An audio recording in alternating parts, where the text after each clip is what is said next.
Hi, I'm James Albury. Today is Wednesday the 2nd of November 2011. I have with me a gentleman who has a message for veterans of the armed forces and possibly even active serving armed forces as well. Could you introduce yourself, please? Hi, my name's Matthew Horne. I'm a veteran, served in the 1st Battalion Scots Guards, served in Iraq 2007 to 2008. And I just want to say to people that I really would like to see more veterans down here. This movement isn't just, based on financial issues and other various issues. It's also based on socio-related issues. I feel that a lot of the reasons that we went to war in the first place were unjust, if you will. And I think that it's important for veterans themselves to stand up and speak out about what they feel about the war themselves, and try to get a better understanding of what the war was about. Try to look for the root causes and why it happened in the first place. Some of you may know that the Iraq War was essentially a corporate-backed initiative, and the British Army was basically there as a private army, and we basically became a target, if you will, just to keep busy the militants. But there's more information regarding all of this if you would like to come down here. The information regarding Muqtada al-Sadr, as some of you may know him and some of you may not, but he was portrayed as a terrorist. But if you look into the history of him and what he was actually doing, he was essentially standing up in opposition against the theft, if you will, that was going on in his country. All you need to do really is just stop for a moment and think about what exactly are the motives for going to war with Iraq. There was no direct threat to this country. There was a lot of mismanagement and secret talks going on behind people's backs. A lot of corporate sponsored talks behind closed doors in reference to what the initial plan was for the war. And we need to try to speak out about that, because the majority of the country were misled, and they tried to gain people's support, but obviously it failed.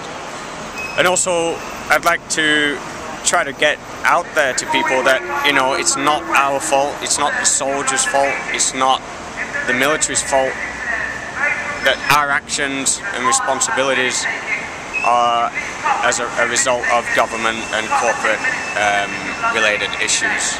So I'd like to ask you, is your feeling, having spent quite a bit of time at Occupy London Stock Exchange, is your feeling that the greater group, which is currently based here, will be helping to support and facilitate the Remembrance Day, 11th of November? Yeah, absolutely. A lot of people here feel exactly the same way as everyone else in the country. Remembrance Day is an absolutely important day up and down the country. Myself, I've lost some friends, especially one very close friend who died in Afghanistan last year, and it's incredibly important for people to remember those that did fall, but it's also incredibly important for those to remember the people that have lost limbs, lost certain abilities, because much of the time the media only reports on people when they've died, which I think is just ridiculous. There's very little focus or emphasis on those that have been injured as well. So I think it's important to remember those people too, and it's also important not just to remember our soldiers, but all the soldiers around the world, regardless of what their motives are or what they believe in. We all, as soldiers, fight for the same thing. We fight for what we believe in, and that's regardless of whether you oppose that view or not. Soldiers are soldiers. They do as they are told, and we should respect all that fight for what they believe. Okay, if there were any other veterans who felt inclined to come and join the people down at Occupy London Stock Exchange, or even Occupy London Finsbury Square, which is also going and needs help too, in what ways do you think people who are ex-armed forces might be able to help the many ordinary, decent, hard-working people who are getting behind this movement now? Obviously, the military has a lot of skills, you know. The military is essentially a society within itself. It has a lot of people from many different backgrounds. It's basically what we have here is the same thing. It's a mini society where people can express themselves. In the military we have the same thing, and basically there's a lot of skills. There's a lot of soldiers out there that, you know, veterans that are unable to find work or unable to get by.